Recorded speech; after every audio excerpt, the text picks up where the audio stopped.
begitu banyak dalam waktu yang mungkin berdekatan.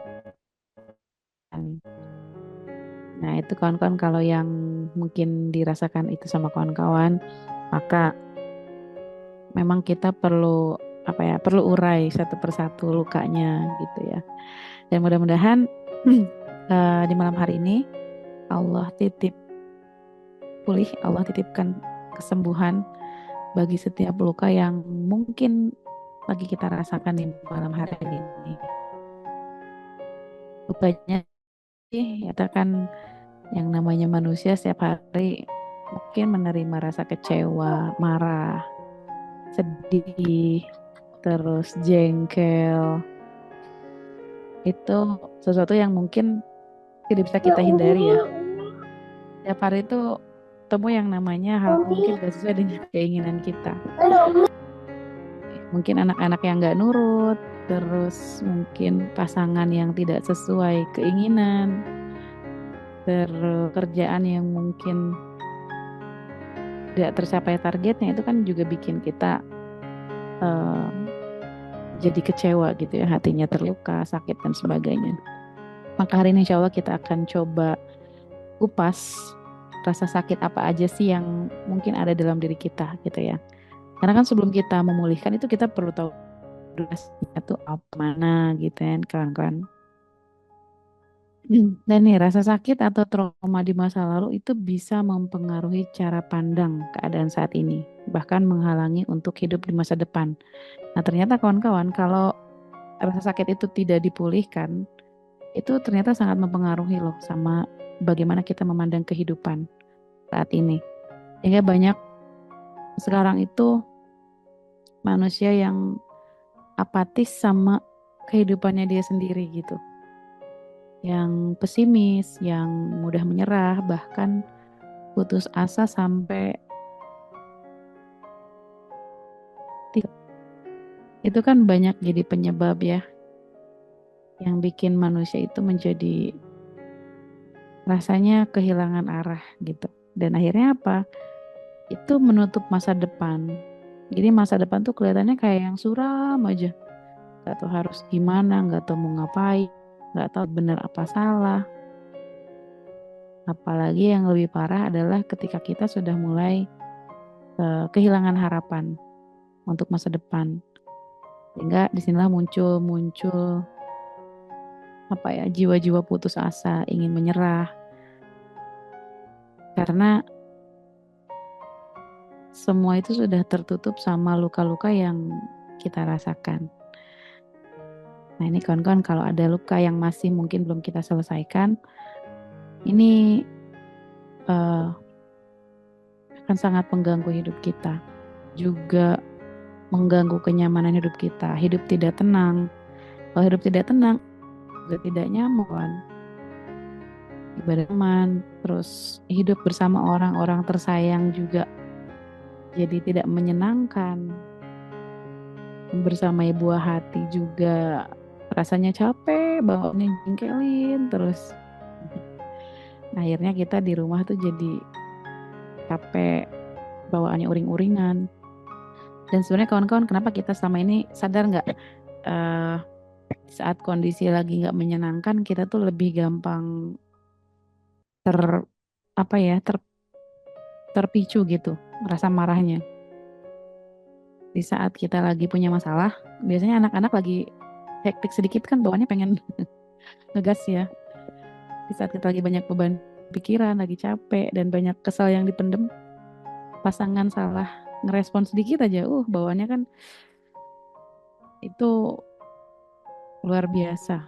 Nah ini bahaya kalau kita biarkan.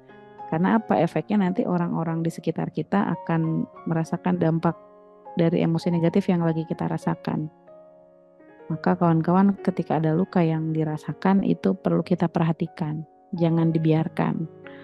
Karena kalau dibiarkan nanti bisa kemana-mana efeknya gitu ya. Seperti luka di kulit juga kan kalau dibiarkan itu tidak dibersihkan dari tanah, dari debu, itu bisa infeksi. Apalagi langsung ditutup rapat-rapat kan, wah itu bahaya. Begitupun dengan rasa sakit atau trauma yang kita tekan. dalam-dalam biar nggak kerasa itu, wah itu bahaya, nanti bisa efeknya kemana-mana. Nah, sesungguhnya kawan-kawan, emosi kita itu produk dari otak. Jadi pikiran kita ini menghasilkan emosi. Dan emosi itu dihasilkan dari pikiran. Berarti sebetulnya emosi itu bisa di apa ya? Bisa di apa ya? Bisa dikerahkan, bisa diarahkan, bisa disesuaikan gitu. Karena apa? Karena itu produk dari otak kita. Itu persepsi labeling dari pemikiran kita. Kita bisa ngerasa senang, merasa sedih itu berdasarkan penamaan pada setiap kejadian. Dan sesungguhnya kawan-kawan setiap kejadian itu bersifat netral. Nggak ada kejadian positif, nggak ada kejadian negatif sebetulnya. Semua peristiwa yang ada di dunia ini sebetulnya itu netral. Nggak ada peristiwa positif, nggak ada peristiwa negatif. Kenapa itu bisa menjadi sesuatu yang positif atau negatif? Itu tergantung kita memaknai kejadian itu. Bagaimana kita melabeli kejadian itu sebagai sesuatu yang bermakna di diri kita. Makanya kenapa ketika ada satu peristiwa yang sama terhadap seseorang, ada orang yang tetap stay cool, ada orang yang emosinya meledak. Padahal kejadiannya sama misalnya. Karena dua orang ini mempersepsikan kejadian itu dengan pemikiran yang berbeda. Sehingga efeknya pun akan menghasilkan emosi yang berbeda. Nah, jadi kawan-kawan, setiap peristiwa apapun di dunia ini yang mungkin menurut kita enak atau tidak enak, itu semuanya netral. Kita sebut kejadian menyenangkan atau menyakitkan itu tergantung kita melabelinya. Dan sebenarnya nggak ada kejadian yang bikin kita sakit hati. Yang bikin kita sakit hati adalah bagaimana kita mempersepsikan itu, memaknai itu sebagai sesuatu yang melukai kita atau tidak. Dan kita tidak akan pernah terluka kalau diri kita tidak mengizinkan. Nah, jadi kawan-kawan, ketika kita menerima sebuah kejadian, itu kita mencernanya lewat otak kita itu apa? Kejadian itu kita sebut sebagai kejadian apa? Nah, itu kan pemaknaan dari otak kita ya. Hingga dari pemaknaan itulah muncul emosi tertentu. Apakah emosi senang, marah, sedih, jengkel, kecewa, dan sebagainya. Itu kan tergantung kita menamainya. Emosi itu muncul ketika kita memaknai itu. Misalnya, ketika kita misalnya anak kita ketika diminta sesuatu terus dia nggak nurut gitu. Kita bisa, mungkin aja kita bisa jengkel ya nggak? Emosi yang munculnya misalnya jengkel. Kenapa bisa muncul jengkel? Karena kita menganggap ini anak kok nggak mau nurutin saya ya. Saya udah berkali-kali bilang, udah berkali-kali manggil, tapi kok dia nggak nurut. Itu kan produk pikiran kita. Sehingga yang munculnya adalah jengkel. Tapi ketika kita memberikan makna lain dari kejadian itu, ketika kita bilang sama anak terus dia nggak nurut, kita bisa memaknai misalnya, mungkin anak belum paham dengan maksud instruksi yang kita sampaikan. Sehingga kita perlu menjelaskannya lagi dengan lebih pelan-pelan lagi. Sehingga emosi yang munculnya itu bukan jengkel, tapi bisa jadi emosinya yang muncul adalah lebih sabar, lebih tenang dari kejadian itu.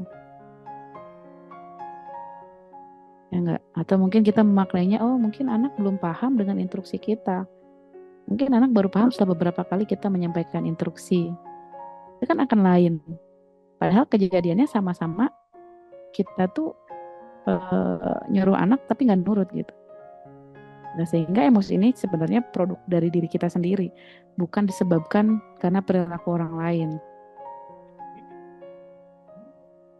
Enggak, kawan-kawan. Tapi selama ini kita menganggap yang bikin capek adalah kita marah itu gara-gara perilaku orang lain.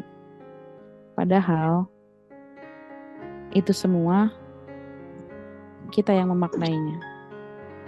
Dan kitalah yang bertanggung jawab atas emosi kita sendiri. Sehingga kita nggak bisa menganggap bahwa kita harus seneng karena perilaku orang lain. Atau orang lain harus nyenengin kita. Atau orang lain harus ngebahagiain kita. Karena kebahagiaan itu bukan kebahagiaan kita itu bukan tanggung jawab orang lain.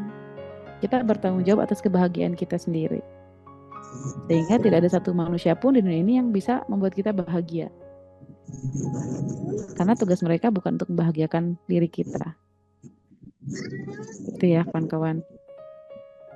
Sehingga akan capek, akan sakit, akan pedih rasanya kalau kita mengharapkan orang lain bisa ngertiin kita, ngebahagiain kita, nyenengin kita. Apalagi menuntut orang-orang di sekitar kita untuk mengertiin kita. Nah, itulah yang bikin kita ini sering ngerasa perih, ngerasa sakit. Karena kita berharap orang lain melakukan apa yang kita mau, apa yang kita suka. Nah, ini kan capek ya. Akan sangat melelahkan kalau kita sudah mulai ada orang lain yang bisa membahagiakan kita. Nah, padahal kebahagiaan kita ini tanggung jawab diri kita sendiri. Karena begini prosesnya kawan-kawan, emosi itu dari otak kita, sehingga yang perlu dikendalikan itu bukan emosinya, akan tetapi bagaimana kita memaknai kejadian itu. Saya nggak mau berderai-derai air mata lagi, capek rasanya nangis terus gitu ya. Itu kan proses-proses penolakan, sehingga semua sampah-sampah emosi itu ada di dalam diri kita. Jadi ibaratnya kita menyimpan bara terus tuh di dalam diri kita. Kita nggak pengen kepanasan, tapi baranya disimpan. Lama-lama kita ya bisa kebakar juga. Nah, kenapa bara yang disimpan itu lama-lama akan menjadi api yang besar? Maka perlu dipulihkan, kawan-kawan. Nah, ini tanda-tanda kalau kita masih hidup di masa lalu. Yang pertama, sering mengungkit masa lalu. Ini banyak ya orang yang susah move on dari luka-luka di masa lalu. Kenapa? Misalnya gini, kejadian itu sudah 5-10 tahun yang lalu. Misalnya pasangan kita menyakiti kita, dan itu sudah 10 tahun yang lalu. Kadang kita masih sering mengungkitnya, dibahas terus, diulang-ulang. Dan ini akan membuat kita terluka lagi. Padahal saat ini, hari ini, detik ini, itu sesuatu yang sudah berbeda dari masa lalu. Jadi dua masa yang berbeda, masa lalu, masa sekarang. Yang sakitnya di masa lalu, tapi kita bahas lagi di masa sekarang. Akhirnya yang seharusnya masa lalunya saja yang sakit, sekarang masa sekarangnya juga jadi sakit. Makanya nggak sembuh-sembuh tuh sakitnya. Karena kenapa dihadirkan terus? Padahal segala sesuatu yang sudah terjadi, sesuatu yang pernah kita rasakan, yang pernah kita lewati, atau yang kita sebut dengan masa lalu, itulah yang disebut dengan takdir, kawan-kawan. Menerima masa lalu artinya kita sedang menerima takdir. Ketika kita marah sama masa lalu, ya artinya juga kita sedang marah sama takdir. Wah, ini kan udah lumayan berat ya pembahasannya ya. Tapi Bun, misalnya gitu ya, ini tuh nyakitin banget, saya belum bisa lupa, masih benar-benar kebayang. Yes, sebenarnya kita menerima atau kita menolak pun kejadian di masa lalu itu nggak akan berubah. Misalnya nih, saya nggak terima dengan kejadian masa lalu. Pokoknya saya nggak terima Bun dia selingkuh misalnya. Ya Anda nggak terima pun itu sudah terjadi. Dan Anda nggak terima pun tidak bisa memperbaiki masa lalu. Ya nggak kawan-kawan? Banyak orang yang senang sekali memelihara rasa sakitnya. Banyak orang yang senang sekali menyimpan rasa sakitnya. Padahal dia sendiri nggak nyaman. Betapa sulit banyak orang yang berat sekali untuk berjuang melepaskan rasa sakitnya. Padahal itu sudah harusnya dilepaskan. Rasa sakit itu perlu dilepaskan. Karena kenapa? Kita akan tersiksa sama rasa sakit yang tidak perlu. Karena kejadiannya kan sudah terjadi di masa lalu. semakin kita mengingat terus, mengungkit terus, kita nggak akan sembuh-sembuh kawan. Lama pulihnya. Nah ini kawan-kawan ya yang banyak dirasakan sama kita tuh seolah-olah kejadian masa lalu itu harus seperti yang kita mau. Padahal kita mau jungkir balik kayak gimana pun, masa lalu akan sudah tetap terjadi. Dan tidak ada manusia yang bisa memperbaiki masa lalu. Lalu tugas kita gimana biar bisa lepas dari rasa sakit ini? Ya tiada kata lain, tiada cara lain untuk sembuh adalah selain menerima masa lalu itu. Yang artinya menerima takdir dari Allah itu. Karena apa yang sudah terjadi itulah yang sudah Allah takdirkan. Ya nggak kawan-kawan? Makanya kita sebagai hamba ini berlatih untuk menerima segala ketetapan yang Allah kasih. Makin kita berusaha menolak, semakin sakit kawan-kawan. Susah sembuhnya. Akan semakin perih rasanya. Karena kenapa? Ya nggak terima masa lalu digituin, nggak terima saya diselingkuhin, nggak terima saya dibohongin, nggak terima saya ditipu, nggak terima saya diginiin dan sebagainya. Mungkin luka-luka di masa lalu Anda. Semakin Anda berlari menghindari sesuatu yang ingin Anda jauhi, kita tuh nggak akan menemukan kedamaian dimanapun di luar diri kita. Kita nggak akan bisa menemukan kedamaian meskipun kita berlari sejauh apapun untuk menghindari itu, kalau ternyata sumber bisiknya ada di dalam diri kita. Ya nggak kawan-kawan. Jadi sebenarnya ketika kita ingin meraih ketenangan, itu nggak ada di luar diri kita, nggak ada di siapapun, nggak ada di orang lain. Kita mau istilahnya mau pelarian, nonton ke pantai, ke salon, ke gunung gitu ya, atau hal-hal lain yang bersifat hiburan atau pengalihan gitu, untuk melupakan masa lalu kita, untuk mengalihkan dari rasa sakit kita di masa lalu, itu kita nggak akan ketemu. Kalau ternyata yang membuat riuhnya, yang membuat bisiknya di dalam diri kita, pikiran kita sendiri. Nah ini kawan-kawan. Kemudian sering tertarik pada jenis orang yang sama yang menyebabkan Anda sakit. Nah ini hati-hati kawan-kawan. Ketika kita masih belum move on dari masa lalu, kita akan ketemu dengan orang yang sama.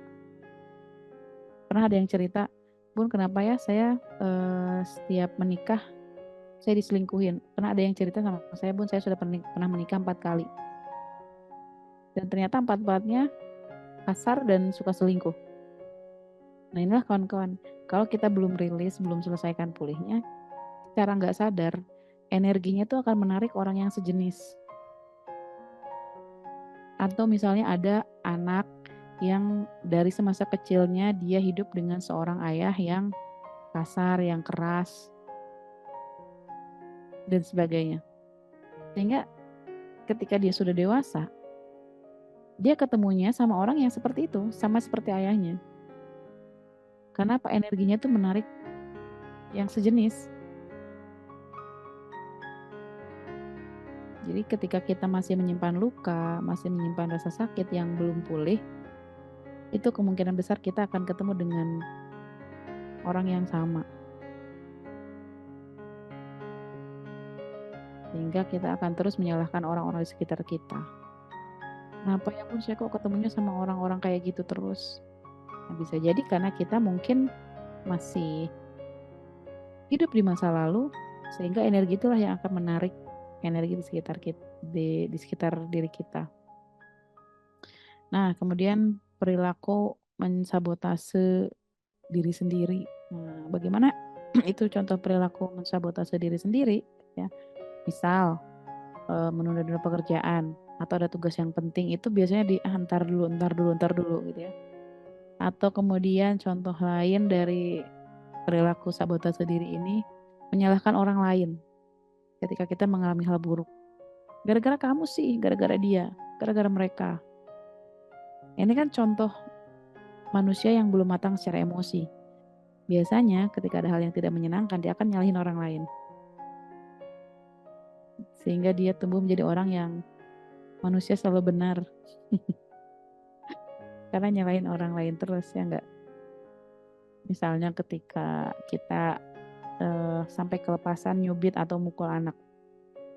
Terus kita bilangnya gini, gara-gara kamu sih nggak bisa sabar, jadi bunda kayak gini kan, coba kamu sabar, bunda nggak akan sampai nyubit kamu, mukul kamu. Wah, artinya kita nyalain anak, ya enggak? Padahal perilaku menyakiti orang lain itu sepenuhnya kendalinya ada di kita, ada di tangan kita. Tapi kita tidak berani bertanggung jawab atas perbuatan kita sendiri. Kita seringnya nyalahin orang. Itu ciri banget tuh. Dia belum matang secara emosional. Atau juga contohnya perilaku sabotase itu bertahan dengan hubungan yang toksik. Ya.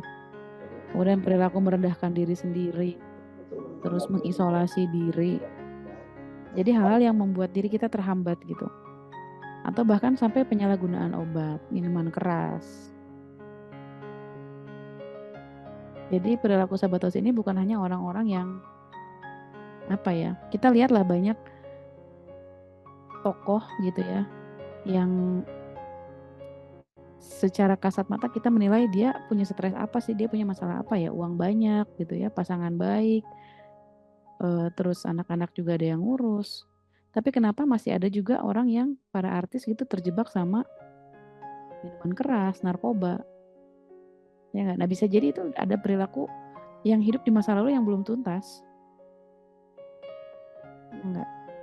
Karena pernah waktu itu ada ya artis lah gitu ya, kenapa ditanya dia kenapa menggunakan narkoba, katanya stres. Kalau dipikir-pikir stresnya kenapa gitu ya?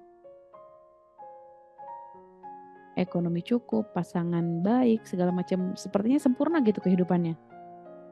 Nah, bisa jadi ada perilaku yang belum tuntas di masa lalu, sehingga dia mensabotase dirinya.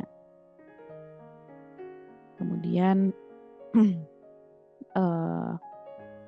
orang yang gampang menyerah sebelum dia berjuang. Ada tantangan baru itu rasanya kayak sesuatu yang, aduh kayaknya nggak mungkin deh, kayaknya aku nggak bisa deh, gitu kan. Nah kalau ini ada di dalam diri kita, bisa jadi ini ciri-cirinya kita masih ada sesuatu di masa lalu yang belum selesai. Gitu kawan-kawan. Dan banyak lagi contoh-contoh perilaku lain dalam sabotase diri ini. Sehingga kalau ada di dalam diri kita perlu kita sadari, oh iya ya ternyata saya selama ini banyak melakukan perilaku sabotase diri yang menghambat perkembangan diri saya. Kalau sudah kita sadari, kita telusuri lagi nih, luka di mana, luka di masa lalu yang mana yang rasanya belum beres, belum saya maafkan, yang masih ngeganjel dalam diri saya, yang masih sesek kalau kita nginget kejadian itu. Diri nyirep di masa lalu itu apa ya, gimana? Ketika kita ingat kejadian itu masih rasanya dada berguncang tidak nyaman, duduk, gak enak. Nafas mungkin bisa jadi cepat pendek-pendek, tiba-tiba jadi sesek, atau reaksi-reaksi fisik tubuh lainnya, tiba-tiba sakit perut kah, tiba-tiba keringat dingin kah, nadi begitu cepat kah, nafas jadi pendek-pendek kah. Nah itu kan sesuatu yang perlu kita sadari, ya nggak kawan-kawan. Kemudian merasa cemas atau bertindak impulsif. Gampang merasa cemas, atau orang zaman sekarang banyak yang mengalami yang disebut dengan panic attack katanya. Ya enggak, atau anxiety disorder katanya kan. Itu sudah sampai kepada gangguan. Kalau sudah berpengaruh dan mengganggu kehidupan sehari-hari kita. Termasuk juga sampai kepada gangguan tidur, kepada gangguan makan, dan gangguan pola-pola hidup yang lainnya. Atau bertindak impulsif, itu tadi reaktif. Kalau ada yang bikin kesel, bikin jengkel, langsung responnya tuh terlalu cepat, nggak mikir dulu. Kalau lihat di media sosial hal-hal yang begitu menggelitik gitu ya, langsung komennya tuh pedes, head comment ya. Terus kalimat-kalimat cyberbullying juga mungkin ya. Itu ciri-ciri tuh. Orang yang sering mengucapkan kalimat negatif, baik secara lisan langsung maupun secara teks di media sosial, yang sering hate comment, itu biasanya cirinya dia masih banyak luka di masa lalu yang belum selesai. Kenapa banyak luka di masa lalu? Sehingga keluar lewat tulisan maupun lisan, yaitu karena udah penuh sampah emosi di dalam dirinya. Terlalu banyak luka yang ada dia simpan. Karena kan kalau kata Agim itu teko itu hanya mengeluarkan apa yang ada di dalam teko, ya enggak? Teko hanya mengeluarkan isi teko. Jadi ketika seseorang mengeluarkan kalimat-kalimat yang menyakitkan, sesungguhnya dirinya itu banyak sekali tersakiti. Makanya jangan heran ketika Anda pernah nggak ketemu orang yang kalau ketemu itu, kalau ngobrol, biasanya omongannya nyelekit gitu, sinis, terus tajam, terus nggak enak didengar. Atau bawaannya tuh ketus. Dia nggak mikir orang lain tuh kesinggung apa enggak sama omongan dia gitu. Bluduk-bluduk aja, jelger-jelger kalau ngomong. Nah orang kayak gitu tuh ciri banget kalau dia itu lagi punya banyak sampah emosi di dalam dirinya. Makanya omongannya juga sampah. Kenapa? Nggak enak didengar. Kenapa kita sebut sampah omongannya? Karena nggak enak didengar. Karena kenapa di dalam dirinya tuh sudah terlalu penuh, dia menyimpan rasa sakit itu. Sehingga dia kerepotan dengan dirinya sudah penuh dengan sampah emosi, akhirnya berjubel-jubel, berjejalan, tumpah-tumpah. Makanya wujud perilakunya dia juga nyakitin orang lain. Karena hanya orang sakitlah yang bisa menyakiti. Dan hanya orang yang penuh cintalah yang hanya bisa mencintai. Karena kita hanya bisa memberikan sesuatu yang kita miliki. Kita tidak akan bisa memberikan sesuatu yang tidak kita miliki. Maka sekarang cek diri kita. Apakah kita sering bertindak impulsif, melukai orang lain, menyakiti orang lain, baik secara lisan maupun perilaku? Nah, artinya diri kita banyak lukanya. Atau sama anak-anak, kita sering tanpa sadar bicara kasar, keras, atau sampai nyubit. Kalau narik tangan anak tuh sampai keras banget. Nah itu ciri-ciri tuh kita banyak sampahnya. Karena tanpa sadar kita juga nyakitin anak. Kalau itu yang terjadi sama diri kita, maka perlu cepat-cepat dipulihkan. Luka mana yang belum disembuhkan? Jengkel yang mana yang belum termaafkan? Kesalahan orang lain yang mana yang kita masih sakit menerimanya? Itu perlu diurai itu satu-satu. Karena kalau enggak kita akan terus-terusan jadi manusia yang sakit dan menyakiti. Atau misalnya kita ketika ditanya sama pasangan, nanyanya biasa, standar, nadanya biasa. Terus kita ngejawabnya ngegas, nggak santai, nggak slow. Nah itu udah ciri tuh. Apa tuh misalnya ya, udah mulai ngejawabnya nada tinggi, itu ciri-ciri banget tuh, udah mulai sembuh, udah mulai penuh sampah batin kita. Perlu cepet-cepet diberesin, gitu ya. Perlu segera dihadapi tuh rasa sakitnya dan perlu dipulihkan. Kemudian trauma atau peristiwa menyakitkan masa lalu sering terulang dalam pikiran. Kayak sering berkelebat. Kejadian itu yang aduh, nah gitu kan, kayak apa ya, berkelebat gitu, keinget lagi dan terus ini ngilu gitu. Nah kalau ini yang dirasakan sama kawan-kawan, bisa jadi itu kejadian itu masih bersarang dan belum sepenuhnya selesai di dalam diri kita, karena masih kebayang-bayang. Jadi kalau kita ngebayangin kejadian itu atau ingat sesuatu tentang hal itu, biasanya rasanya agak ngilu, ada reaksi tubuh, mungkin dada tiba-tiba berdebar, ya, keringat dingin dan sebagainya. Mudah bosan atau frustrasi. Nah ini juga salah satu ciri. Frustrasi itu sesuatu yang kayaknya gak ketemu jalan keluar, rasanya sudah tidak bisa bangkit lagi, rasanya gak ada yang mau peduli, gak ada orang yang care sama kita. Terus akhirnya berpikiran, buat apa saya hidup? Gini-gini aja. gak ketemu jalan keluarnya gitu ya. Nah ini juga ciri kita nih kawan-kawan. Kalau ternyata kita masih hidup di masa lalu. Gitu. Nah dari ciri-ciri ini kawan-kawan, kira-kira kita masih ada di poin yang mana nih? Adakah salah satunya atau hampir semuanya ada? Nah, kalau misalkan masih suka kebayang, mengingat sesuatu kejadian di masa lampau itu rasanya masih ngilu dan rasanya merinding sendiri gitu ya. Nah itu berarti masih ada tuh. Masih ada sedikit yang belum mungkin selesai. Masih ada kejadian yang masih berat untuk kita maafkan, untuk kita terima. Untuk kita menyadari bahwa itu semua memang sudah jadi takdir Allah. Kenapa kita masih ngerasa sakit? Karena kita belum terima bahwa itu sesuatu yang sudah memang Allah izinkan untuk terjadi. Ya nggak kawan-kawan? Cirinya sudah pulih itu gimana? Ketika misalkan Anda dihadirkan sama peristiwa yang menyakitkan itu, ketika Anda ingat lagi, bukan berarti kita lupa. Kan selama ini kita beranggapan ya, Bun, aku nggak pernah bisa ngelupain kejadian itu sampai kapanpun. Ya memang kita tidak harus melupakan. Karena memaafkan dengan melupakan itu sesuatu yang berbeda kawan-kawan. Jadi kita memang nggak harus berusaha untuk melupakan.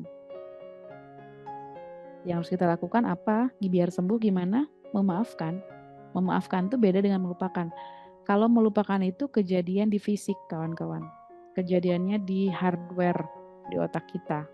Kalau memaafkan itu di softwarenya, bukan di fisik tapi di mental. Kalau kita pengen melupakan misalnya ya, kalau melupakan itu kan kita misalnya harus mengalami benturan dulu kepalanya keras sampai amnesia. Nah itu kan kejadian fisik ya. Sampai kita lupa.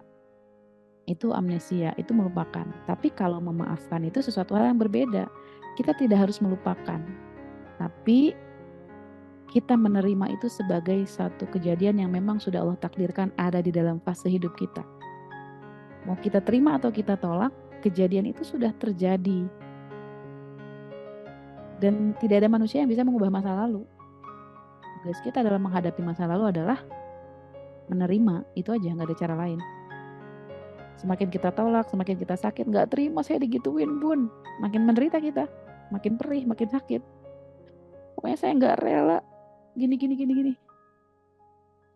Semakin nggak rela, semakin nggak terima, kita nggak akan sembuh-sembuh. Maka pelan-pelan perlu kita urai kejadian ini dan akan sampai di satu titik bahwa ya memang Allah sudah siapkan jalan cerita hidup saya seperti ini. Dan saya menerima kejadian di masa lalu itu sebagai sesuatu yang memang fase yang harus saya lewati. Itu memaafkan. Kejadiannya kita masih ingat. Masih bahkan tergambar jelas. Tapi kita sudah netral, rasanya sudah berbeda. Kalau dulu sebelum memaafkan rasanya tuh masih pahit, masih sesek, masih sempit. Tapi setelah ada proses memaafkan, kejadiannya masih jelas, ada. Bahkan kita mungkin masih ketemu orangnya, bahkan setiap hari ngeliat. Tapi hati kita lebih lapang, lebih tenang. Bawaannya ya udah, santai aja, biasa aja. Toh itu memang fase yang harus saya lewati di masa lalu yang Allah ingin saya lewati fase ini.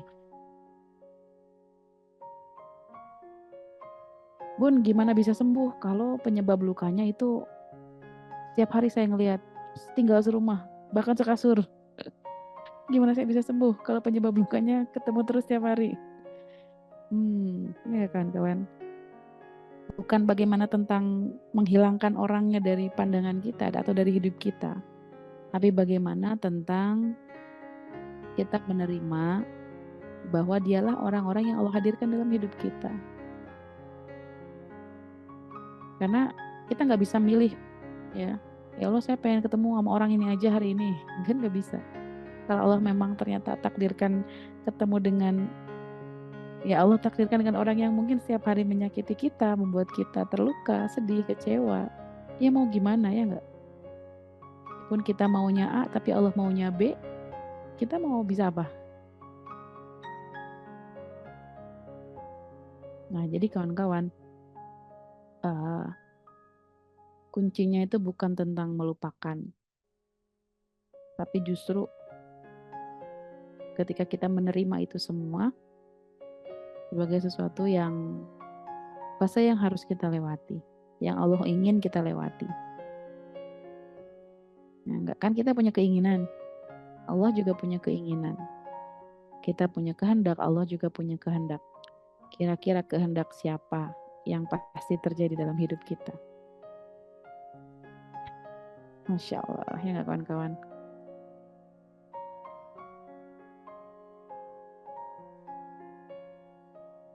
Kita kadang pengen memenuhi keinginan diri sendiri. Pengennya suami baik, pengennya istri baik, pengennya anak baik, pengennya orang tua baik, pengennya mertua baik. Itu kan pengennya kita ya.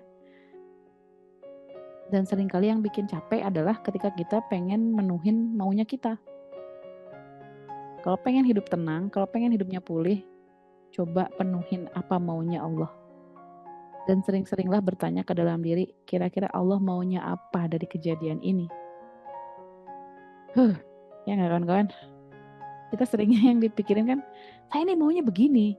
Kamu ngerti nggak mas? Kamu ngerti nggak sayang? Aku tuh maunya begini. Maunya kita terus yang diangkat.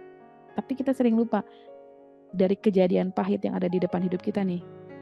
Kira-kira kenapa sih Allah mentakdirkan kejadian ini di depan saya? Kira-kira Allah maunya saya gimana ya sama kejadian ini? Kira-kira Allah pengen ngasih pesan apa ya sama takdir yang rasanya pahit ini? Yang rasanya nggak enak ini? Makanya yang bikin hati kita keras, capek, lelah, dan perih terus rasanya hidup ini sakit. Karena kita pengen terus-terusan menuhin maunya kita. Kita lupa bahwa yang sebenarnya akan terjadi itu ya maunya Allah, bukan maunya kita. Ya enggak kawan-kawan. Dan yang bikin kita capek,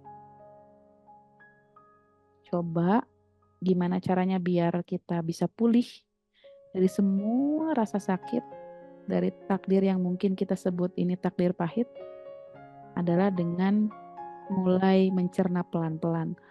Oh, maunya Allah tuh gini ya. Oh, sebenarnya Allah tuh pengen kita merespon gini ya. Kan dari setiap kejadian itu kawan-kawan, kita selalu punya dua pilihan kan. Dari setiap kejadian apapun, kita punya kesempatan untuk merespon dua hal dengan dua cara. Ya enggak? Misalnya, ketika pasangan bikin kita jengkel, marah, kita punya dua pilihan. Satu, marah balik, atau yang kedua, memaafkan. Nah, kira-kira dari dua pilihan ini, sebelum kita memberikan respon, tanya dulu ke dalam diri kita, ngobrol sama diri kita. Kira-kira Allah maunya saya ngapain ya dari kejadian ini? Apakah ingin Allah saya marah balik sama dia? Atau kira-kira yang Allah mau tuh, saya menjadi hamba yang memaafkan. Karena Allah tuh sudah titip ke dalam diri kita, Allah meniupkan ruh. Allah yang maha memaafkan juga menitipkan sifat pemaaf dalam diri kita. Bukankah seperti itu? Maka kira-kira dari kejadian ini yang Allah mau tuh apa? Apakah saya marah sama dia? Atau saya pilih untuk memaafkan? Nah, ini kawan-kawan yang perlu kita jadi fokus ya, jadi prioritas. Karena seringnya kita itu yang bikin perih adalah kita fokus sama apa-apa yang disajikan. Bukan siapa yang menyajikan. Ya enggak, kawan-kawan bisa baca kajian ini di kitabnya Masya Allah. Astagfirullahaladzim. Kitabnya ya Allah. Saya lupa ya, nanti saya kalau ingat saya tulis di kolom chatnya. Jadi yang bikin kita capek adalah kita fokus sama kejadiannya. Bukan fokus sama siapa yang menyajikan kejadian ini semua. Bukankah Allah yang sudah menyajikan semua kisah ini? Kalau kata Syekh Jalaluddin Rumi gitu ya, aku mencintai masalahku karena aku tahu yang memberikan masalah ini juga mencintaiku. Masya Allah. Kalau udah sampai di titik itu kan cepet tuh pulihnya. Kita nggak akan fokus sama masalahnya, tapi fokus, oh ini Allah yang lagi ngasih masalah. Jadi kita tahu respon apa yang harus kita kasih sama kejadian ini. Ya nggak kawan-kawan. Kalau kita melihat cara pandangnya dengan apa yang disajikan, kita ngikut cara pandangnya iblis tuh. Ketika iblis disuruh sujud sama Nabi Adam, iblis kan melihat apa yang disajikan ya nggak, bukan siapa yang menyajikan. Masa saya dari api, dia dari tanah, harus sujud sama yang lebih buruk dari dia gitu kan, menurutnya ana khairum minhu, saya merasa lebih baik dari dia. Makanya iblis itu menolak perintah Allah. Karena apa? Iblis melihat yang disajikan, bukan melihat siapa yang menyajikan. Allah lupa bahwa yang memerintahkan bersujud itu Allah. Tapi iblis lebih melihat apa yang disajikan. Nah, hati-hati ketika cara pandang ini kita bawa sekarang, maka hidup kita sudah banyak dipengaruhi dengan bisikan-bisikan syaiton, ya gak kawan-kawan? Maka berfokuslah sama siapa yang mensajikan agar kita lebih cepat pulihnya. Ya kawan-kawan. Ya, kalau kita jadi pelakunya nanti kita tanya jawab ya insya Allah ya.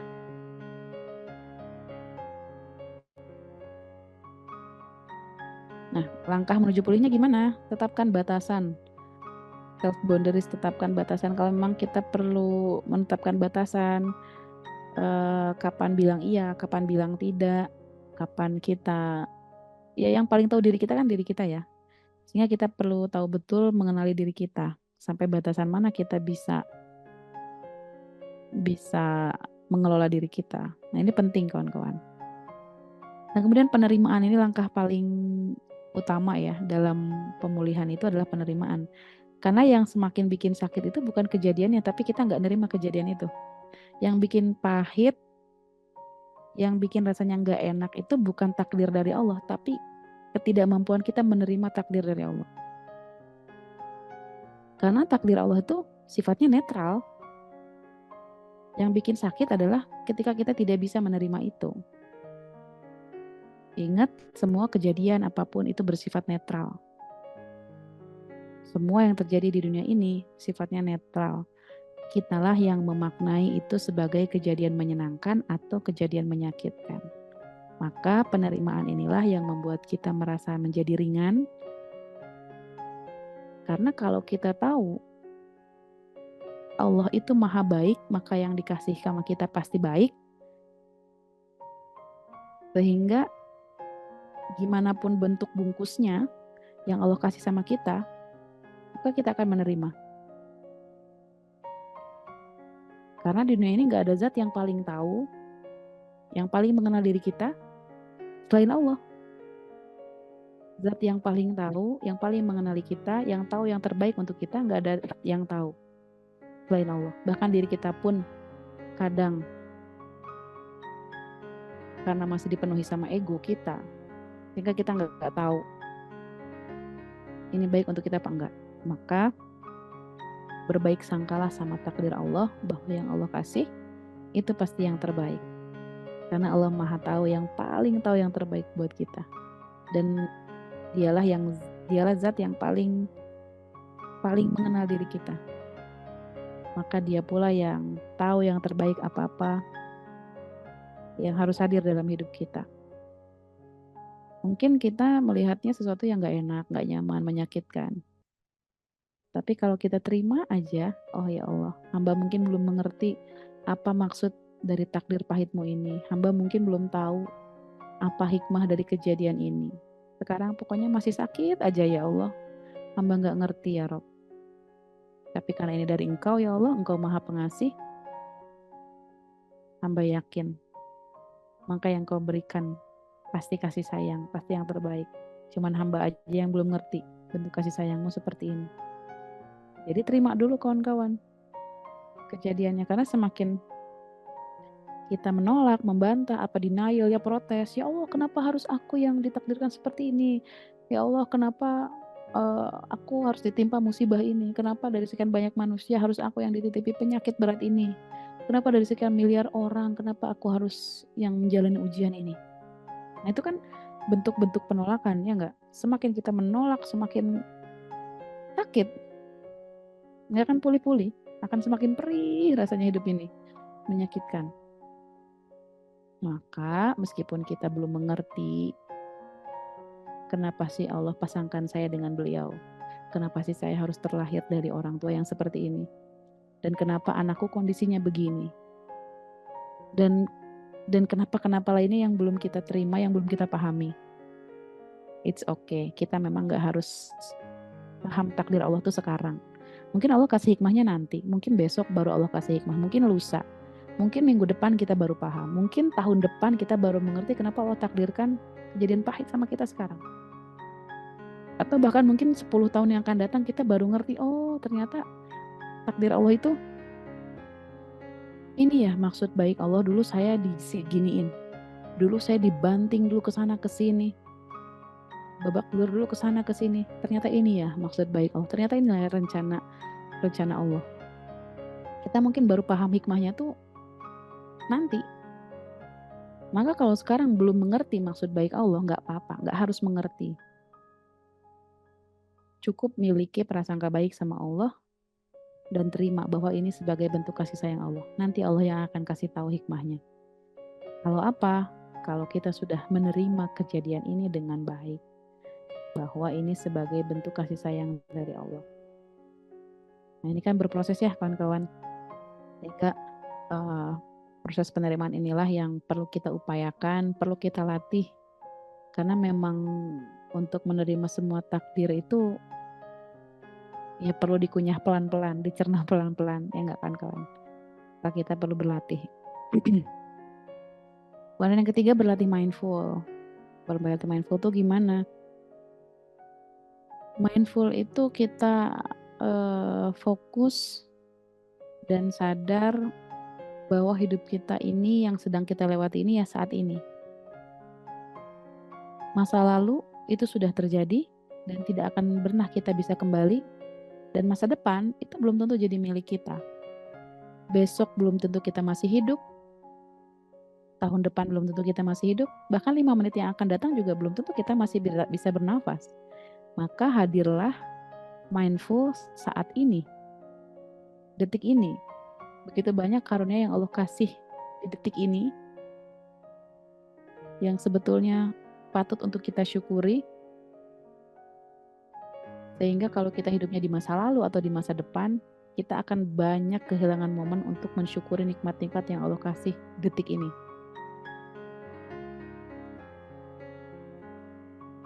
Ya enggak, bukankah setiap detik karunia Allah itu tidak pernah berhenti? Hidung yang masih bisa bernafas, mata yang masih bisa melihat, jantung yang masih berdegup, nadi yang masih berdetak, aliran darah yang masih mengalir, ginjal yang berfungsi dengan baik, telinga yang masih mendengar, dan masih banyak lagi nikmat dari Allah yang saat ini, detik ini Allah kasih. Sehingga fokuslah berlatih untuk hidup di masa sekarang. Karena masa lalu itu sudah terjadi dan tidak akan pernah bisa kembali. Segimanapun Anda berupaya, nggak ada manusia yang bisa memperbaiki masa lalu. Maka hiduplah di masa sekarang, mindful, khusyuk. Karena kalau kita hidup di masa lalu, kita akan termasuk hamba-hamba yang tidak bersyukur. Karena kenapa? Kita sibuk sama luka-luka di masa lalu dan kita lupa sama begitu banyak nikmat yang Allah kasih saat ini. Maka kalau kita menyadari bahwa begitu banyak nikmat dari Allah yang Allah kasih saat ini, detik ini, dan kita masih dikasih waktu saat ini, detik ini untuk bisa memaafkan dari kejadian masa lalu, bukankah kita tidak memanfaatkan dengan baik? Allah masih kasih nafas loh saat ini, buat apa? Buat bisa memaafkan masa lalu, buat bisa merelakan kejadian-kejadian pahit yang memang Allah sudah takdirkan untuk kita. Maka kalau kita tidak manfaatkan saat ini, maka kita sudah melewati banyak kesempatan baik yang Allah kasih. Maka kalau kita sudah berlatih mindful, kawan-kawan, fokus sama saat ini aja. Nikmat yang Allah kasih itu banyak, rezeki dari Allah itu banyak. Dan satu hal yang sering kita lupa, kita selama ini bersyukur sama Allah di saat kondisi menyenangkan saja, ya enggak? Di saat kondisi tidak menyenangkan, kita lupa syukurnya.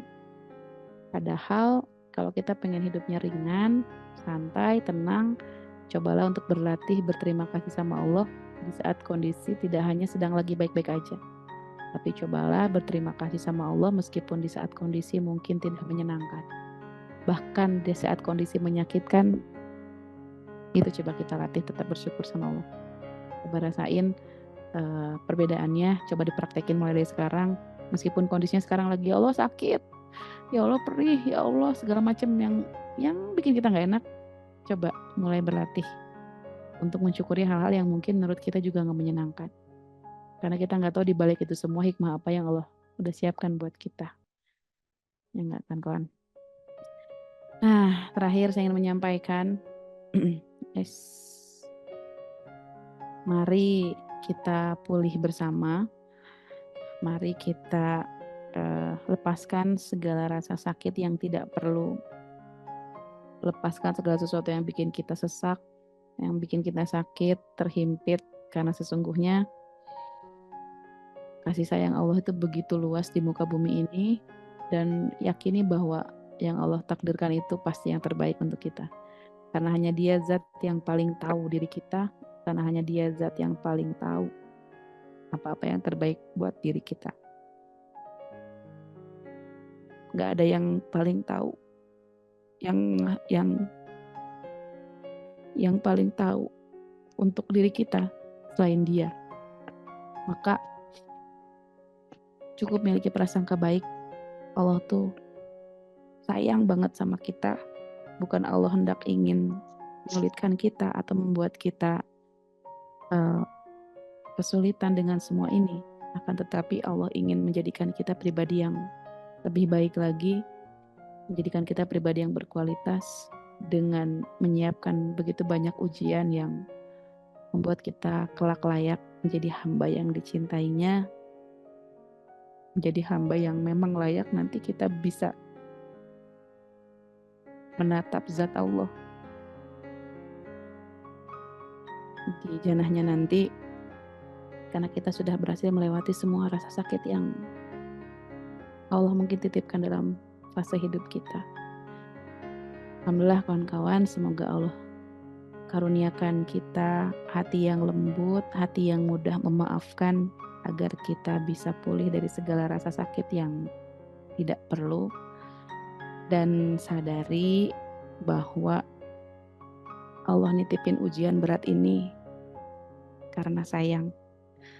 Karena Allah itu Maha Pengasih, Allah itu Maha Penyayang. Kalau Allah udah sayang pasti dikasih. Kalau belum dikasih pasti karena sayang. Alhamdulillah kawan-kawan. Terima kasih, itu saja mungkin dari saya. Terima kasih, saya kembalikan ke Tenela. Assalamualaikum warahmatullahi wabarakatuh. Waalaikumsalam warahmatullahi wabarakatuh. Masya Allah, luar biasa sekali Bunda. Terima kasih banyak. Aduh ini saya masih agak berkaca-kaca ya. Mohon maaf. Dari kalimat pertama yang tadi Bunda sampaikan itu langsung sangat menyentuh hati tentunya. Bukan hanya saya, ini pasti seluruh jamaah yang hadir pada malam hari ini juga. Dan ya seperti yang Bunda sampaikan bahwa takdir terbaik dari Allah itu ya yang sedang kita jalani saat ini gitu ya Bunda. Kadang memang kita suka merasa, apa ya, hadiah apa yang akan Allah berikan gitu, kok sakitnya sampai segininya gitu. Tapi di balik itu semua ya, eee, kita harus bersyukur ya atas apapun yang Allah berikan kepada kita. Nah, kembali lagi ke topik Bunda. Pada malam hari ini, seperti yang sudah barusan dibahas bahwa kita harus selalu bersyukur atas seluruh hal yang telah Allah kasih, dan salah satunya sebagai bentuk rasa syukur kita pada malam hari ini Bunda, karena tabungan surga.com ini menyelenggarakan berbagai kegiatan yang tentunya ini juga mensupport dan sangat bermanfaat untuk saudara-saudara kita di luar sana yang membutuhkan. Ada kajian, kemudian ada juga gerakan daging untuk santri, ada juga program-program umroh untuk kajian istimewa gitu ya, umroh untuk sahabat istimewa. Kemudian ada juga program infak cetak hufaz ya, yang bekerja sama dengan programnya Sidak ini Ustadz Abdul Somad. Nah, mudah-mudahan sebagai bentuk rasa syukur kita dan para jemaah pada malam hari ini, kami persilahkan juga untuk bunda-bunda dan teteh-teteh dimanapun berada yang ingin memberikan infak terbaiknya untuk berinvestasi. Tentunya ini salah satu investasi kita yang menjadi peluang amal soleh juga, yang mungkin tadi di kesempatan pertama ada beberapa yang terlewat atau mungkin ada yang baru bergabung di pertengahan jalannya Zoom ini gitu ya. Silakan kepada panitia boleh ditampilkan barcode-nya. Baik, sebagai bentuk rasa syukur kita, bunda-bunda, teteh-teteh, ini ada barcode yang insya Allah menjadi peluang kebaikan bagi teteh-teteh dan juga bunda-bunda semuanya, yang mudah-mudahan ini juga bisa menjadi salah satu investasi kita, supaya tadi seperti yang bunda sampaikan bahwa nanti di janahnya insya Allah kita akan bisa menatap zatnya Allah Subhanahu wa Ta'ala gitu ya. Mudah-mudahan. Nah, untuk itu kami tentunya sangat berbahagia apabila bunda-bunda dan juga teteh-teteh yang hadir pada malam hari ini ikut serta membersamai program-program yang kami selenggarakan. Gitu. Dan khusus mungkin ya ini untuk program ICH atau Infak Cetak Hupas. Di sini programnya kami meminta komitmen dari bunda-bunda dan seluruh jemaah tentunya yang hadir, itu programnya adalah dengan mulai 100.000 per bulan selama 2 tahun, insya Allah. Nah, ini terserah ya, ibu-ibu, bunda-bunda, teteh-teteh, mau ikut program yang mana? Apakah program yang tabungan surga, kajian, umroh, gerakan daging untuk santri gitu ya, tasyakur dan lain sebagainya, atau untuk program infak cetak kupas ini, silahkan ya. Dan kami juga tentunya membuka sesi tanya jawab pada malam hari ini bagi bunda-bunda dan teteh-teteh yang ingin berkonsultasi langsung, mumpung nih ada ahlinya ya. Alhamdulillah tadi sudah kita simak dan kita juga melihat banyak sekali bunda-bunda, teteh-teteh yang apa namanya berkeluh kesah gitu ya, menyampaikan perasaannya lewat chat. Dan sekarang kami persilahkan, kami beri kesempatan kepada bunda-bunda dan teteh-teteh yang ingin bertanya. Silakan untuk menyebutkan nama dan juga asalnya, lalu disampaikan pertanyaannya via chat. Dan nanti kita akan pilih beberapa yang akan berkesempatan langsung bertanya dan berkonsultasi kepada Bunda Ambar. Baik, kita lihat dulu apakah ada pertanyaan yang sudah masuk.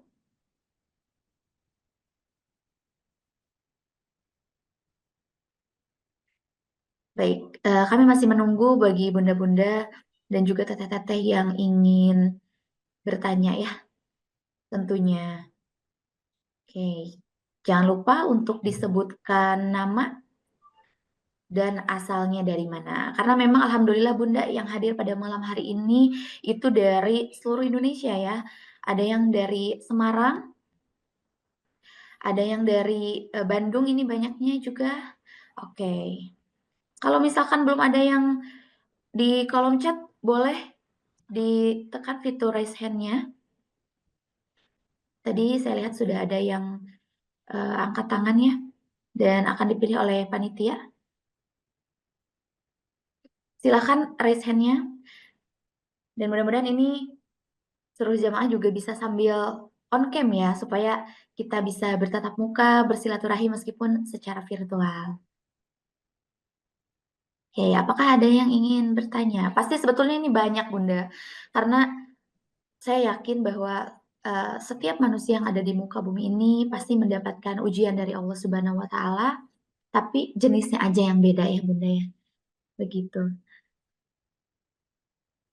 Oke, nah ini sudah ada dari eh, Teh Anissa dari Bekasi ya. Kami persilakan untuk on mic dan on cam juga boleh. Halo Teh Anissa. Halo, Assalamualaikum. Waalaikumsalam warahmatullahi wabarakatuh. Baik, Teteh asalnya dari Bekasi ya? Iya, Kak. Mohon izin off cam ya, Kak. Soalnya lagi nidurin adik bayi. Oke, baik. Tidak apa-apa. Baik, silakan langsung disampaikan pertanyaannya kepada Bunda Ambar. Bismillahirrahmanirrahim. Izin bertanya kepada Bunda Ambar, bagaimana cara menyembuhkan luka yang tidak sengaja kita goreskan di hati anak-anak kita? Yang menurut kita tidak merasa melakukan kesalahan, tapi ternyata anak-anak kita itu dalam lubuk hatinya itu kayak kayak ada rasa sakit atau kecewa atas perlakuan orang tua mereka, padahal orang tua mereka itu udah berusaha semaksimal mungkin memberikan kasih sayang, perhatian, dan segala macam. Tapi si anak ini kayak ngerasa gimana ya, sedih gitu hatinya gitu. Nah, yang saya tanyakan bagaimana cara agar kita itu bisa menyembuhkan luka dari hati anak-anak kita gitu. Dari yang selama ini sudah dijalankan, kita sudah berupaya untuk meminta maaf dan menjelaskan kenapa kita sebagai orang tuanya itu bersikap demikian gitu. Alasan-alasan kita melakukan hal-hal yang seperti ini gitu. Tapi itu luka yang di hati anak-anak kita itu seperti susah gitu untuk sembuhnya gitu. Itu bagaimana ya Bunda ya gitu. Ya itu aja sih. Terima kasih udah diberikan kesempatan untuk bertanya. Assalamualaikum warahmatullahi wabarakatuh. Waalaikumsalam warahmatullahi wabarakatuh. Baik, terima kasih Kak Anissa ya dari Bekasi. Silakan Bunda mau langsung dijawab.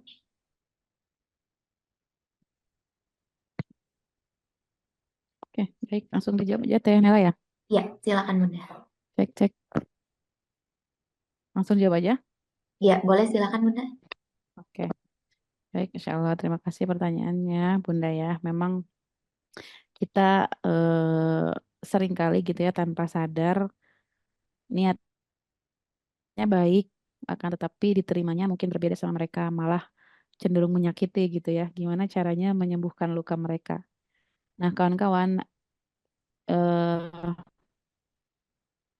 sering kali inilah katanya bahwa yang kita lakukan ini benar gitu ya, nggak ada maksud untuk menyakiti meskipun kita sudah jelaskan, tapi dia merasa tersakiti. Nah, ini satu hal ada yang mungkin kita terlewati. Apa itu yang terlewati? Yang sering kali banyak terlewati oleh orang tua adalah memvalidasi perasaan atau emosi anak. Nah, ini penting. Meskipun mungkin kita niatnya, niat Bunda tuh gini loh, nggak seperti yang kamu maksudnya, ini Bunda niatnya baik gitu kan. Tapi ternyata anak terluka dengan itu. Maka perlu kita lakukan adalah validasi. Kita perlu bilang, nah, eh, kamu kesal ya, kamu misalnya sedih ya kalau Bunda tadi begini misalnya. Apa perilaku yang sudah yang menurut dia tuh menyakitkan. Itu perlu kita validasi. Selama ini kita hanya mempertimbangkan diri kita, pikiran kita, ego kita, perasaan kita tanpa kita memperhatikan perasaan mereka. Ini banyak yang terlewatkan, yaitu memvalidasi perasaan anak kita. Cukup dengan misalnya kita mengatakan, nak kamu kecewa ya, tadi bunda nggak larang ini misalnya. Nak kamu sedih ya. Jadi kita terima dulu perasaannya tuh. Nah ini satu langkah yang banyak sering terlewatkan oleh orang tua kita seolah-olah anak tuh harus ngerti bahwa niat bunda tuh baik loh. Tanpa kita memperhatikan eh, perasaan si anak. Mungkin iya betul maksud kita baik, niat kita baik.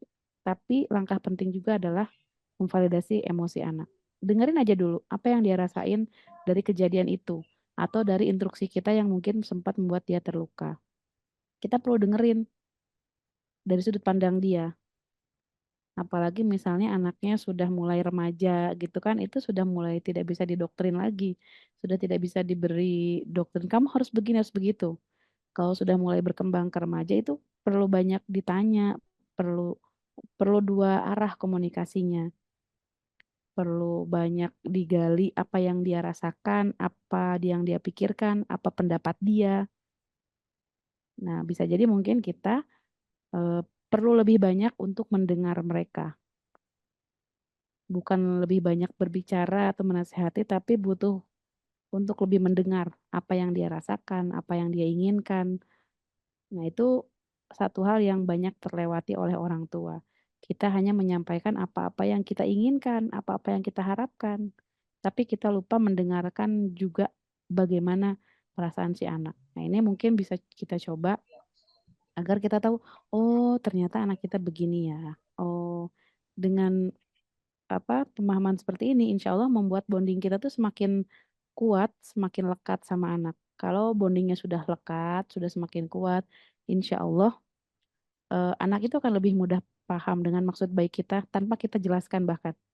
Anak tuh udah bisa ngerti, oh bunda tuh begini. Karena kenapa bondingnya udah udah kuat. Kita juga akan ngerasa lebih maklum sama orang yang bondingnya dekat ya nggak? Beda dengan Hmm. orang yang bondingnya jauh tiba-tiba seenak udel nyuruh-nyuruh kita, siapa sih gitu kan? Mungkin kita akan Iya. juga terluka. Beda dengan orang yang udah kita kenal, oh iya mah dia memang begitu, ya aku ngerti kok. Jadi bahkan dia tidak menjelaskan pun kita udah paham. Meskipun rasanya nggak enak tapi kita ngerti. Itulah yang perlu kita lakukan, step yang bikin kita itu bonding sama anak tuh dekat, yaitu kita perlu validasi perasaan mereka. Kita memahami bahwa boleh kok kamu sedih, boleh kok kamu kecewa, karena kan kamu juga manusia, setiap manusia boleh merasakan apapun dan ibu mengerti kalau kamu kecewa. Nah, itu tuh satu hal kecil, sederhana, tapi efeknya tuh besar. Bikin anak tuh ngerasa, "Oh iya, aku ngerti sekarang kenapa Bunda bersikap seperti itu." Nah, mungkin itu bisa kita coba nanti di kemudian hari. Mungkin itu jawabannya, Teh. Oke, terima kasih Bunda. Kak Anissa, semoga terjawab pertanyaannya. Dan selanjutnya, bagi bunda-bunda, teteh-teteh yang ingin bertanya lagi, silakan. Nah, tadi ada dari Kak Irma Yunita ya, dari Bogor nih, yang bertanya mengenai cara pemulihan. Apakah ada yang mau disampaikan langsung barangkali? Kak Irma masih terhubung kah?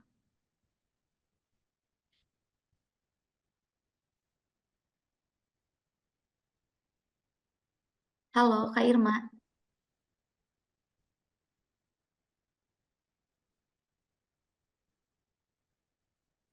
Oke, kalau tidak ada, tadi juga sekilas sudah Bunda sampaikan ya. Ini kita akan beralih ke Kak Rina Rahmawati. Oke, katanya Bunda izin bertanya, bagaimana cara kita menyikapi perasaan dari suatu kejadian buruk yang menimpa rumah tangga dengan pikiran apakah ini ujian dari Allah atau petunjuk yang terbaik dari Allah untuk kehidupan saya? Jazakallah khairan katsira Bunda Ambar katanya seperti itu. Silakan Bunda langsung dijawab. Oke, baik kawan-kawan. Ya, kadang kita menerima satu kejadian nggak enak gitu ya di rumah tangga. Kita mikir ini sebenarnya ujian atau petunjuk ya. Ya, Misal, eh katakanlah pasangan berselingkuh misalnya ya. Ini ujian apa petunjuk ya? Nah, kan kita nggak betul-betul tahu ya. Allah tuh mau menguji kita. Sehingga yang perlu kita lakukan apa? Coba ambil waktu jeda dengan diri sendiri. Kita eh, cerna kejadian ini dengan baik. Pertama ya kita perlu menerima dulu jelas kejadian ini memang sudah terjadi dalam hidup kita. Nah untuk selanjutnya apa yang harus saya lakukan, apa yang harus kita lakukan gitu ya untuk menyikapi ujian ini atau menjalani petunjuk ini, maka kalau kita sudah masuk ke dalam diri kita, sudah bertemu dengan diri kita dan merasakan apa-apa yang kita rasakan, maka berdialoglah dengan diri kita sendiri. Karena sesungguhnya ketika kita berdialog dengan diri kita sendiri, itu kita sedang berdialog dengan Allah. Karena jawaban yang paling jujur, jawaban yang paling menenteramkan adalah ketika kita bertanya ke dalam diri kita sendiri. Maka ketika kita bingung atas satu hal, coba ambil waktu jeda sendirian, tanya ke dalam diri. Itu kita akan mengerti. Yang menjawab dari dalam hati kita itu sebenarnya bukan jawaban kita. Tapi itu adalah jawaban yang Allah inginkan. Karena otak kita ini seringkali berperang dengan hati kan. Yang bikin manusia capek adalah ketika nggak selaras yang di otak kita dengan yang di hati kita. Maka sejenak kita perlu ambil waktu sendiri untuk menanyakan ke dalam diri kita, ke dalam hati kita. Karena itulah jawaban yang paling menenteramkan, jawaban yang paling mendekatkan kita pada kebenaran dan kebaikan. Karena kadang kalau di pikiran kita terus gitu ya, suka banyak sabotase-sabotase, suka banyak intrik-intrik kita tuh kayak apa ya, kayak kayak eh, merekayasa satu kejadian tuh harus selalu baik, tampil baik gitu ya. Ada yang disebut dengan toxic positivity namanya. Nanti itu bahasnya panjang lagi sih ya. Sehingga setiap kejadian itu eh, bisa disebut sampai toxic positivity kalau kita memaksakan semuanya harus selalu baik, pasti baik gitu ya. Nah, akan tetapi sebenarnya ada hal-hal yang mungkin kita perlu tanyakan ke dalam hati kita ketika kita sudah bingung gitu, ada satu titik kita aduh harus gimana nih? Maka tempat bertanya terbaik itu bukan keluar, tapi ke dalam diri kita. Nanti hati kita tuh akan memberikan arahan petunjuk saya harus memilih ini. Itu tuh nanti akan ada satu keyakinan yang bulat gitu ya. Oh, baik, saya harus mengambil langkah ini. Maka setelah kita memutuskan mengambil suatu keputusan faida azamta fatawakal ala Allah. Jadi kalau sudah mengambil keputusan, kita ya nanya nih, bener nggak ya saya ngambil keputusan ini? Kalau sudah mengambil satu keputusan, tawakal sama Allah. Udah. Karena itu jawabannya insya Allah jawaban terbaik, jawaban paling netral, jawaban yang apa ya, yang jujur.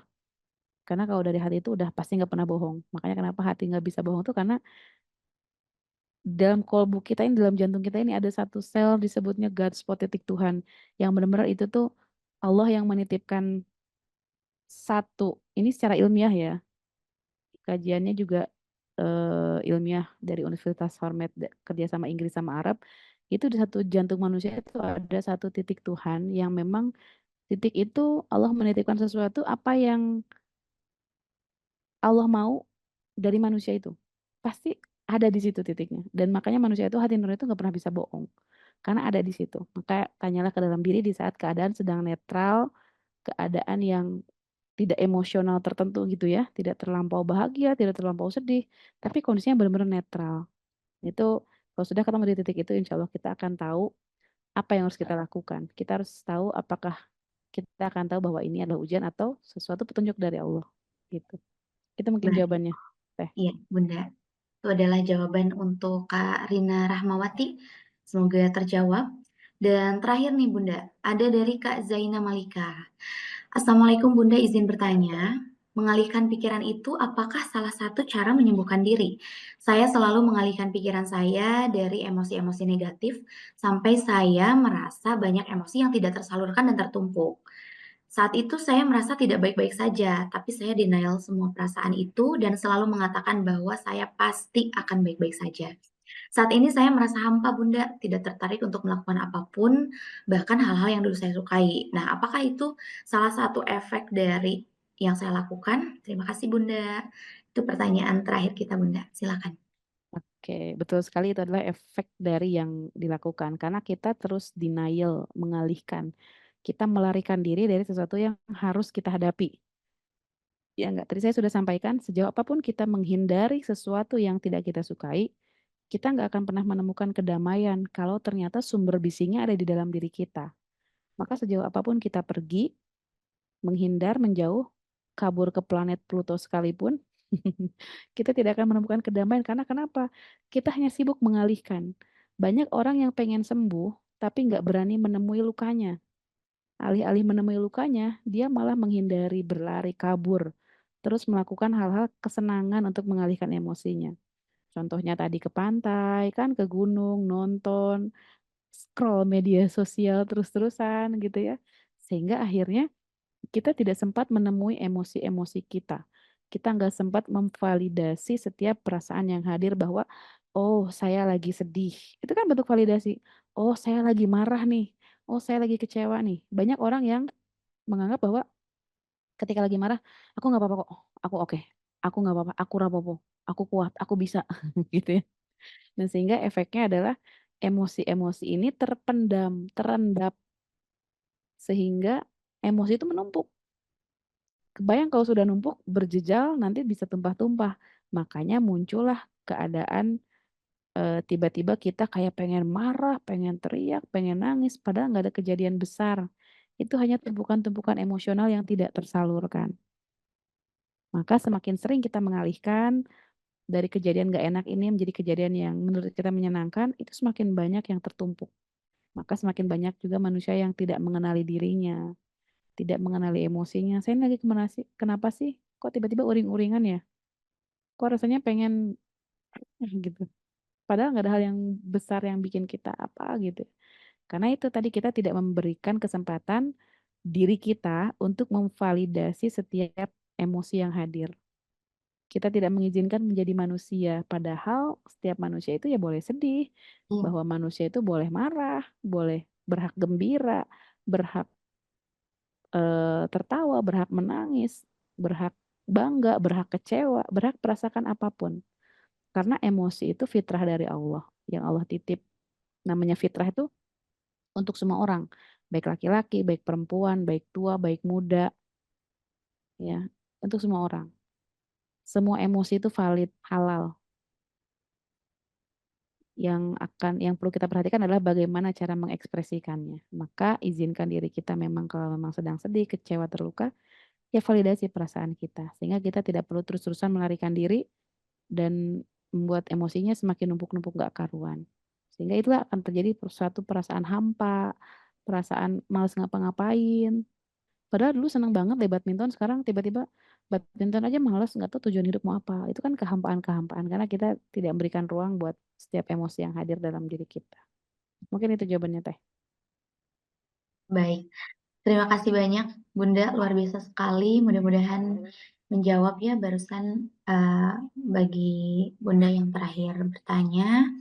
Dan ini sebetulnya masih ada lagi pertanyaan dan pastinya masih banyak juga yang ingin berkonsultasi, tapi mohon maaf karena waktu kami terbatas ya, rekan-rekan semuanya.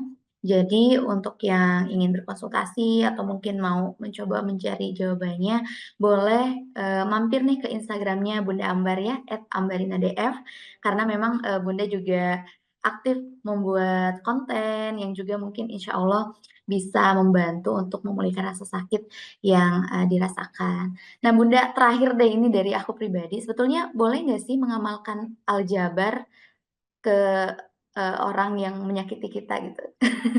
Ini sih banyak berseliweran di TikTok ya Bun, kebetulan.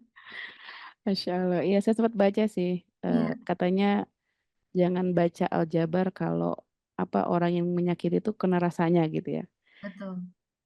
Sebetulnya gini, bukan masalah perkara baca Al-Jabarnya atau bukan, Mmm, tapi kita ingin mendapatkan apa dari zikir itu, ya enggak? Kalau misalkan kita ingin baca zikir itu agar dia terluka, maka hanya itulah yang akan dia dapatkan. Dia tidak akan mendapatkan faedah lain.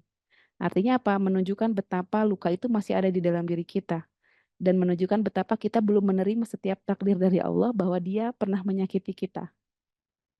Maka kalau saya pribadi, kalau memang mau zikir Al-Jabar, baca saja zikir Al-Jabar, tidak usah berharap agar dia merasakan sesuatu. Wah, itu kan bentuk dendam banget tuh, ya enggak? Artinya masih ada luka dalam diri kita. ya betul bener. Sehingga, eee, apakah kita akan pulih setelah melihat dia menderita? Dan apakah kita tidak bisa pulih kalau melihat dia tidak menderita? Itu Iya, kan berarti faktor kedamaian itu ada di orang lain, bukan di dalam diri kita. Artinya betul. kita mencari pulih itu kalau orang lain menderita dulu. Saya Mhm, baru bisa maafin dia Bun, kalau dia sudah menderita.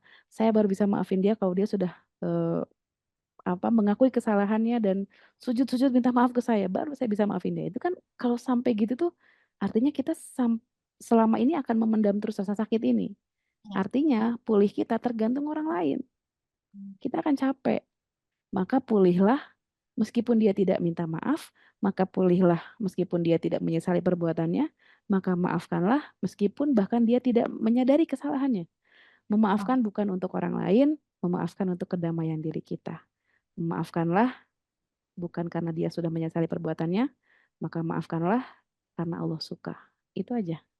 Masya Allah, luar biasa sekali Bunda sangat menjawab. Bunda, terakhir barangkali ada closing statement untuk bunda-bunda dan juga teteh-teteh yang hadir pada malam hari ini untuk memberikan semangat ataupun mungkin ada doa dan juga harapan yang ingin dipanjatkan. Silakan Bunda. Baik, semua kawan-kawan, untuk closing statement kita di malam hari ini, kita akan coba tutup dengan doa ya kawan-kawan. Jadi maka izinkan sejenak kita tundukkan hati dan pandangan kita rendahkan diri kita di hadapan Allah, dan kita coba rasakan apa-apa yang mungkin hadir dalam diri kita. Kawan-kawan yang mungkin dadanya sekarang lagi sesek sama satu kejadian atau sama seseorang, boleh coba dihadirkan kejadiannya atau orangnya.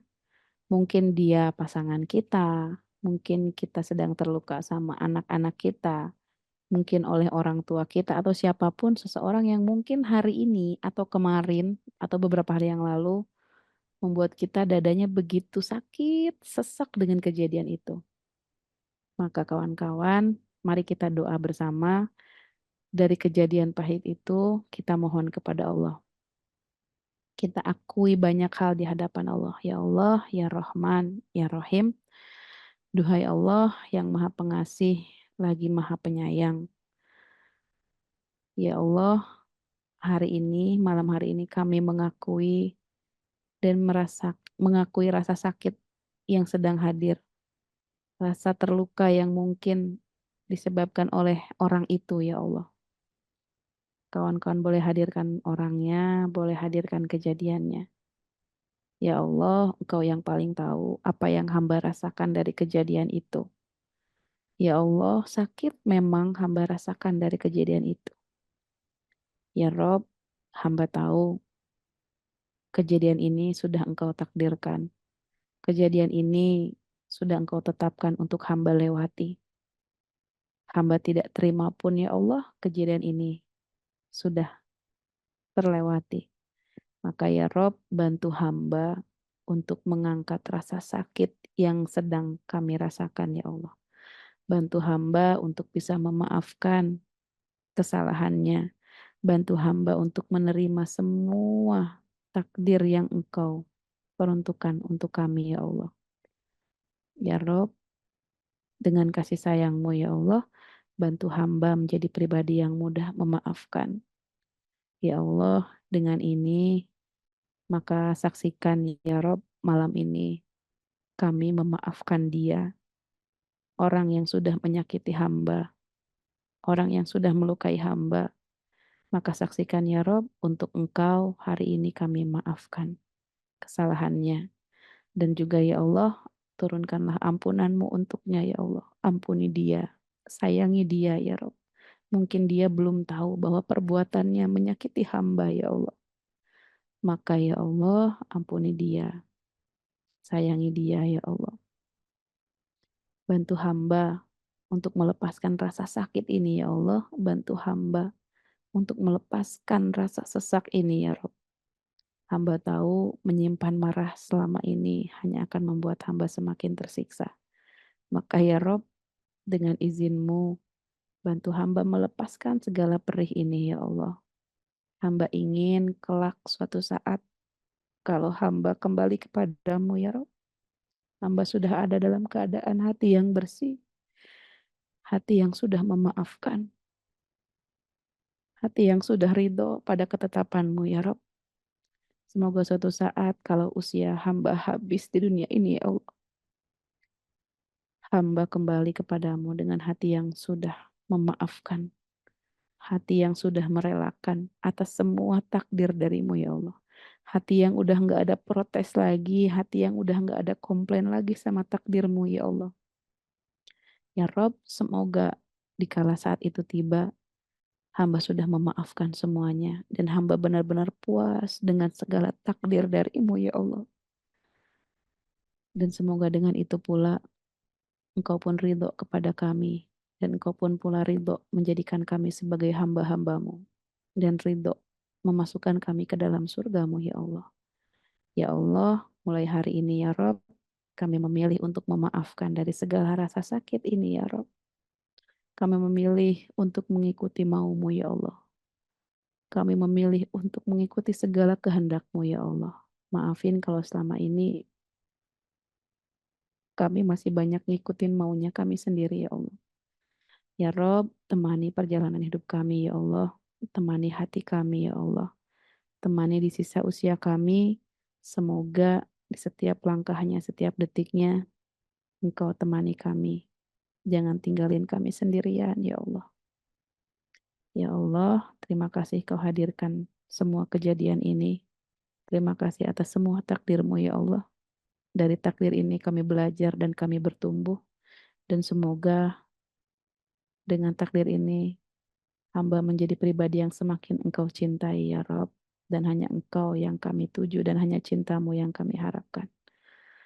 Ya Allah, ini tangan dan kaki kami ya Rabb. Ini jiwa raga kami hanya untuk Engkau. Tiada daya dan upaya yang bisa kami lakukan melainkan yang Kau tolong ya Rabb. La haula wa la quwata illa billah. Ala hadiniyatin sholihah al-fatihah.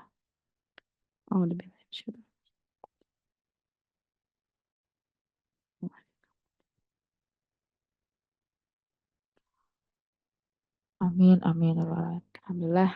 Terima kasih kawan-kawan. Mohon maaf lahir dan batin.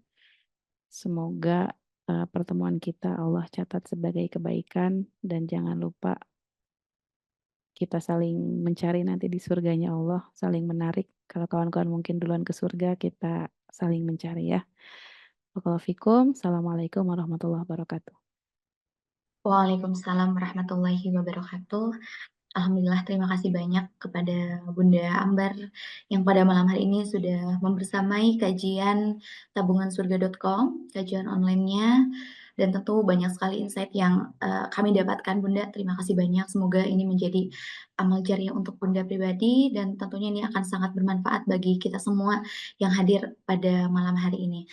Dan tentunya kami juga himbau kepada seluruh penanya, tadi 3 orang penanya, silahkan menghubungi admin kami di nomor 0822 6305 1915.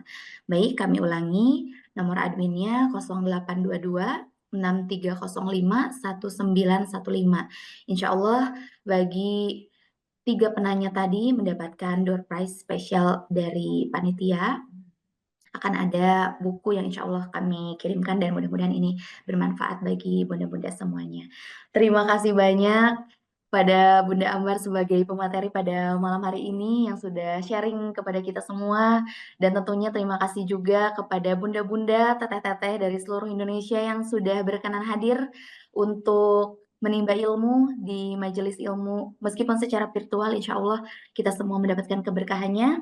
Dan tentunya terima kasih juga kepada seluruh media partner yang telah bekerja sama dan mensupport acara kami, yaitu Info Kajian Kota Bandung, Info Kajian Bandung, dan Info Kajian Islam Bandung. Nah, kami juga punya informasi bahwa insya Allah pada 1 Desember nanti akan ada kajian juga yang diselenggarakan di Masjid Al-Ukhwah, insya Allah bersama Mamah Dede. Nih, jadi untuk bunda-bunda dan teteh-teteh yang mau hadir, silakan. Kita akan menimba ilmu kembali bersama Mama Dede pada tanggal 1 Desember 2024 di Masjid Al-Ukhwah. Dan sebagai info juga, ini kita membuka tenan, kita open tenan bagi bunda-bunda atau teteh-teteh yang ingin berpartisipasi memeriahkan acaranya. Para UMKM semuanya bisa ya ikut daftar, silakan langsung menghubungi admin dan juga bagi para jamaah kami himbau untuk hadir 1 jam sebelum acara dimulai. Sekali lagi terima kasih banyak. Ini mungkin ada sedikit quotes ya Bunda dari saya. Dari apa yang tadi sudah Bunda sampaikan, bahwa setiap luka dan air mata kita itu merupakan bentuk cinta dari Allah untuk mendekatkan diri kepadanya dan membuat kita lebih kuat. Insya Allah mudah-mudahan semua jamaah yang ada di sini selalu diberikan kesehatan, keberkahan, dan juga lindungan dari Allah. Dan tentunya terima kasih karena sudah bertahan sampai detik ini. Saya Naila Sri Sukmai pamit undur diri. Wassalamualaikum warahmatullahi wabarakatuh. Dan kami juga pamit dari tabungansurga.com.